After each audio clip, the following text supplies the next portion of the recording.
What's up, superstars, and welcome back to Crypto Cornucopia, where you come for the latest news and a fresh perspective on the crypto market.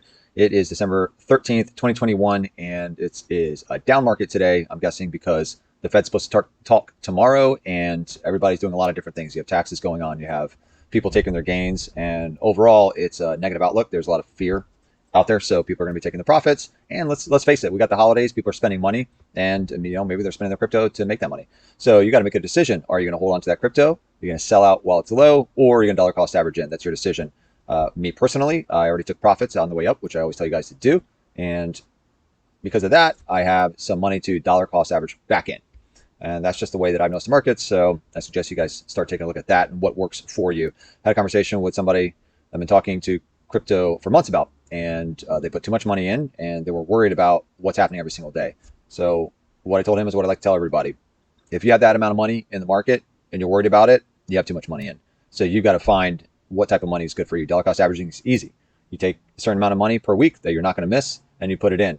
And let's face it, there's only about 2 to 3% of the world that's in crypto right now. So if you're looking for the long term, and you don't need that money right now, then this could be essentially a retirement fund.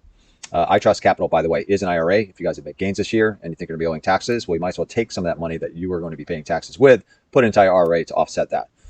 All right, so you can see right here we got Bitcoin at 47.5, and one of my favorite guys, Crown, is saying that it's fine as long as we don't get below 42.5. At 42.5, we are literally below every metric that there is out there, and we don't want to be that far. So if we're looking at the 24-hour changes, we have Bitcoin at 6%, negative 6%, Ethereum at negative 7. But let's take a little bit further down and just notice, how much other things are down. Negative 9, negative 9, negative 10, negative 9. And this is what they're talking about when they say, where should you be putting your money? Yeah, you're going to see great gains in Polygon. But if you're just riding it up and down and not taking profits along the way, then you're down 13% today. Whereas if you just left it in Bitcoin, you'd be at only negative 6%. So something to think about. All right, so let's take a look at the indices for today. And we're on the daily. We are not looking at small caps. And this is the Kraken exchanges because that's been doing the best lately. So they're saying put your money in Bitcoin, Polygon, Gnosis, Energy Web Token, and the Sandbox. Now, one of the reasons that I hate Elon Musk is because, he may be a scapegoat for this, but he basically said back in May that Tesla is no longer accepting Bitcoin, and literally the market dumped. He's got over 1 million followers. He's got influence. Now, he's saying that it was because it was the energy that Bitcoin miners used. When he knows for a fact that this industry is driving energy efficiency because miners don't want to spend a lot of money mining for Bitcoin. They're trying to find the cheapest ways. So they're actually innovating. The reason that I know he knows about this is Energy Web Token. Energy Web Token is a token where they're taking Tesla batteries, his company, and they're putting it in a grid of houses. And the token itself is used. So all these houses are self-sufficient, and they're using the Energy Web Token to essentially accommodate that. And whatever energy is put back onto the grid is put in the form of the Energy Web Token, and people can actually get paid in this token as opposed to having having an electricity bill. So this token is involved with Tesla. He knows about it. That there are things out there like this. So I don't like the deceptiveness, and therefore I don't like him. All right, so moving on to Market Rebellion. You can see these are the markets. We got Phantom, we got Bitcoin, Ethereum, and Matic. And Matic has gone up the most lately, so it's going to take the biggest hit. That's usually the way it goes. And Phantom is down to 131. So you see this. This is the 20-week SMA, simple moving average. So you can essentially expect Phantom to come down and tap this and then bounce back up. That's what they call a trend line. And you can see this arrow right here. Oh, maybe you can see it. If not, that is an indicator that Phantom is oversold right now. And we're going to get into why there's no reason why that should be.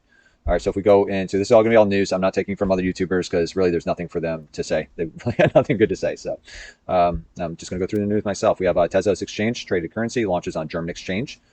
So that's great for the Tezos exchange. This is really, I've heard about Tezos the entire time. I've never invested in it. And this is the first time I've heard any type of news. So my guess is they've been doing work behind the scenes and slowly getting things going. So good for them.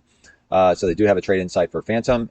All right, so it's a very favorable technical setup as the crypto market rebounds today. So that's literally what I was just saying. It's overextended right now. It'd be not financial advice, but it would be a good time to get into Phantom because it is a wonderful project. It's got a lot going on. Wallet maker Ledger launches crypto-linked debit card for customers in the US. This is mass adoption. Ledger is something that you use to store your crypto that's not in or not on the internet. They call it cold storage. So you literally have a device plugged into your computer, you take your crypto and you put it onto this device. It is, they say, one of the safest ways to do it. I personally do not trust a physical device, because if something happens to that device, it's just gone. At least with software, you can access it from different points. Yes, you could lose your seed phrase, and there are other possibilities of getting hacked. But I think it's more feasible that I might lose that actual device or have it damaged and not be able to access my crypto than it is that I'm going to get hacked. So Polygon, there's no reason why it should be dropping right now. It's doing so much in the back. It acquires Ethereum scaling startup Maiar for 400 million in Matic. So Matic is making moves, and they just had that.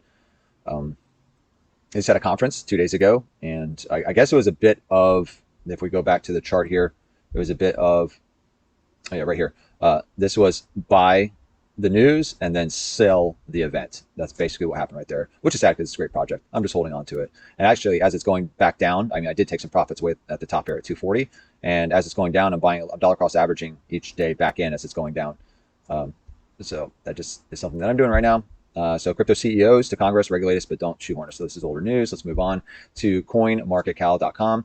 Great news here. And then also if you want to go into their actual calendar, they can tell you what events people have, or sorry, cryptos have coming up. All right, so FTX US gains membership into international derivatives agreements. So FTX is still making moves. This is Sam Bankman-Fried. He's one of the guys that went before Congress, but also they bought the rights for the Miami Heat Stadium. So it's now FTX Arena. So he does a lot in this space. Sin City is the #1 collection amidst successful Binance IGO. So that's an initial gaming offering, by the way, IGO. This is one of the games I've been hearing a lot about that has great graphics, and I think it has a lot of potential. It has not launched yet, by the way.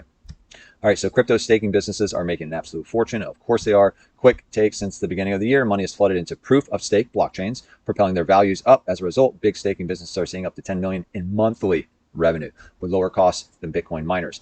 Here's the brilliance here. If you are staking a particular token, you're making money. So they're making money, you're making money. And this is the way I personally feel the system should be. You hear me talk all the time about banks. Banks are taking 98% of the profit and then giving not even 2% back really, but they have their costs. But they're basically charging for the money that we give them, that they go and they use. They don't even custodian it for us. They don't hold on to it. They literally, as soon as they get the money on their sheet, they go and they do something, and they get loans at 0% while they're charging us. So not only are they charging us for the products, they're not giving us any of the gains. All they're giving back to is people that own the stock, which will be slowly going down in the future, is my guess. DeFi trading platform Slingshot raises 15 million Series A's. Polygon acquires a ZK Roller startup. Yep, that's another one that we just went over. And this I thought was funny. Free Ross DAO emerges winner of imprisoned Silk Road founders NFT. So Silk Road is one of the reasons that Bitcoin has a bad name. It was what they call a dark web website back in 2000, maybe 12, 13. And essentially it was a free place. It was a free market. And there was some bad stuff on there. There's some drugs, there were guns. And but this person created it as a free market where people could put whatever they wanted. People just chose to put bad things on it. Okay. So he got arrested, indicted, and now there's a DAO, a decentralized autonomous organization, a group of people that is raising money to help get him out. So basically they're going to prove a case for him to appeal and then get out of jail. Whereas he basically wrote the software for freedom. And a lot of people have different views on this. I don't have a view. I'm just telling you what the facts are. He wrote an open website and let anybody use it.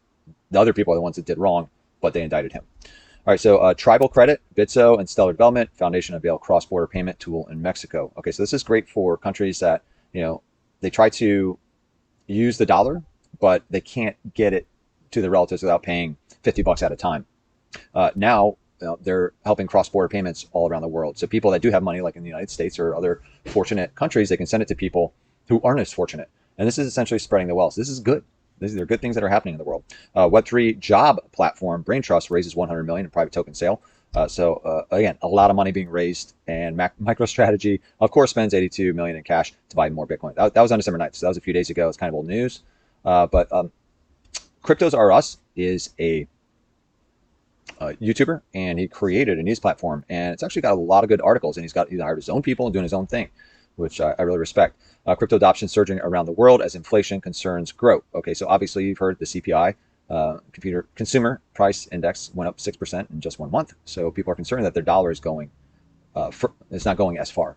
So people are concerned about inflation. So people are putting more into crypto and other assets right now. So I know that a lot of art projects, and also, people are still putting money into the stock market because they're feeling safer there. All right, but here's some cool things on the side here. These are smaller ones, not big news, but crypto adoption. I'm sorry, how to get started playing Polka City. That is basically a metaverse that's going to be built on Polkadot. BAT, basic attention token, ready to fly after a recent dump. So it got all the way up to $2. And if you guys want to get involved in crypto with a very easy way, you can go to search, like in any browser. It's called Brave browser. Just do a search for Brave browser, and you'll see the website come up right here. It's called Brave. It's got a lion, really cool, love that. But you can download it, and then you can use the browser. So I've already downloaded it, and what you can do is you can connect to a wallet. And so these are the rewards. So what I do is it's very simple. You get paid for being advertised to. So I looked at one ad while I was using this earlier, and they paid me 2 cents. Now they pay out on the 3rd of every month.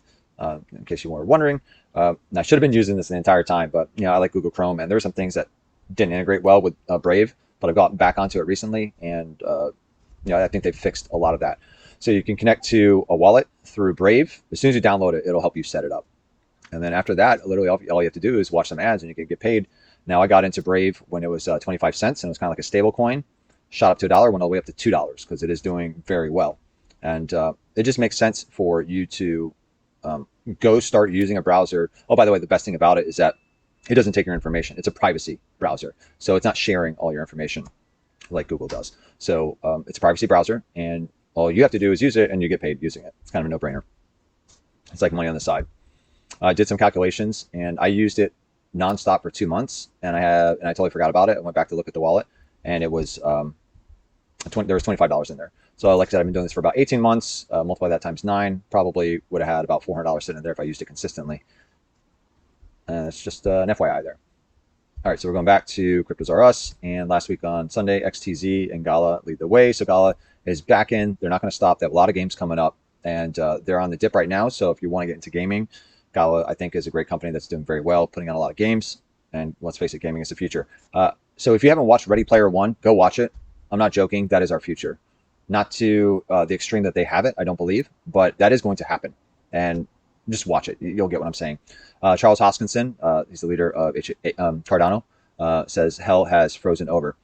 So he's basically talking about what's happening in the government, and he's very opinionated. So I take everything that he says with a grain of salt, and I think he has to get out there because Cardano's taken so long to get out there and had so many problems. And they have developers working on it, yes, but it's harder with the new language he created to get developers in. So I think they're having a problem with that right now. So hodling Bitcoin is easy if you follow this one chart. And Dash is a form of payment. It's like a currency. So it's historically cheap right now. All right, Cell, the Cell token, Celsius, if you have that app, they're burning tokens. So when you burn tokens, you reduce the supply, the value of it goes up. And Coinbase, oh, this is very cool. All right, this is part of the news that I want to tell you about Phantom. Coinbase could be opening up to Phantom and Binance Smart Chain. So right now, Coinbase is opening up to Polygon, which is one of the reasons Polygon pumped. And essentially what that means is people onboard through Coinbase because it's simple, it's easy. They charge a lot of fees. I've never used it because I won't pay those fees, but people do that. It's an easy way to do it. Now from there, you can take the cryptos that you have in your Coinbase wallet and send it over to Polygon right now. So eventually they're saying that you can then do that to Phantom and then over to Binance Smart Chain. So this is brilliant. You need that because if you everything right now is connected to Ethereum. And if you send anything to your MetaMask in Ethereum and try to bridge something over, it's going to cost you anywhere from $25 to $150 depending on the gas. And nobody wants to pay that. So if Coinbase connects, they're connected to Polygon, they can connect to Phantom, and then Binance Smart Chain, people can get in and then essentially spread money around these chains, which is good for everybody in this space. All right, so we're moving on to Coindesk. And there are only a few articles I actually like from here, but Bitcoin exchange outflows resume as stock markets get over Fed jitters. All right, so the stock markets are kind of up and down right now. Like I said, they're worried about the Federal Reserve. There are 17 central banks meeting this week, including decisions from the Federal Reserve, Bank of England, European Central Bank, and Bank of Japan. So they're meeting and they're talking about what's going to be happening in the future. So with this happening, there's uncertainty in the market. If there's uncertainty in the market, then people are going to be scared. And when there's fear, people sell. So that's why you're seeing up and down. I want to say smart money, but from what we've seen from on-chain analytics, smart money, the ones who already have a lot of crypto and already have a lot of money, they've been buying when people are selling. So there's a lot of fear. So people have been selling, and that's why you see the market go down. But at the same time, people are buying at these prices. And there's less and less Bitcoin on the exchanges. This smart money, I'm using air quotes here, is buying the Bitcoin and then taking off the exchange. Like it's all over the analytics. Everybody's talking about that. There's less and less Bitcoin on the exchanges right now, which I don't truly understand, because if so much of that Bitcoin is leaving the exchanges, then why is the price not going up? I think it's just more selling pressure. And then again, the buying and the taking off. But my point is, where's the tipping point? At what point does this start to explode up because there's no Bitcoin on the exchange? It's because there's not enough buying pressure. I'm guessing that's it. Maybe you can leave it in the comments below and help me know. All right, so moving on to Cointelegraph, only 10%, this is what I was just talking about, only 10% of the Bitcoin supply is left to mine. We literally just crossed the 90% mark. All of the Bitcoin that's out there, the 21 million, 90% of it has already been mined. All right, so let's read a little bit here. Total circulating Bitcoin hit a significant milestone on Monday, 1.5 years after the last Bitcoin halving, as 90% of the maximum total supply has been mined. Current data from blockchain.com shows Bitcoin in circulation hit 18.89 million, so almost 19 million. All right, there's only 21 total. As of Monday, 10% of the total supply is left to mine, while the first 90% of BTC took about 12 years to mine. The rest will take a little longer. Actually, I heard it's going all the way to 2140, I think it was. So yes, it has a hard cap of 21 million, and as detailed, it will take 119 years from now. Okay, so 119 plus 2021 is about 2040. 2140, sorry. Okay, so the rest is talking about how it started out and where it's going from here. What I'm surprised they don't mention is that there is an estimated, I think it's around 6 million Bitcoin that are just lost. That they think that people did mine, or they had into a wallet and they've lost. I'm sure you heard about that guy in Texas where he knows specifically that his computer got thrown out and it's in a landfill, and he's actually trying to get people to invest in going through the landfill itself to get this miner back, because it's got hundreds of millions of dollars in it of Bitcoin, if they can even get that out of there. So I'm going to leave on that. The point is, the markets suck and the mentality does suck right now, but understand that you're still in the beginning. So if you're not in it right now, I get it. I'm sitting on the sidelines as well, but no matter what happens, you have to remember it will start going back up. And when it starts going back up, you need to take profits for times like this, because if you do believe in the future of this industry, as I do, then you're going to need some money on the side when things start going down like this. You see the potential where things have gone. I know Polygon can get up to 280.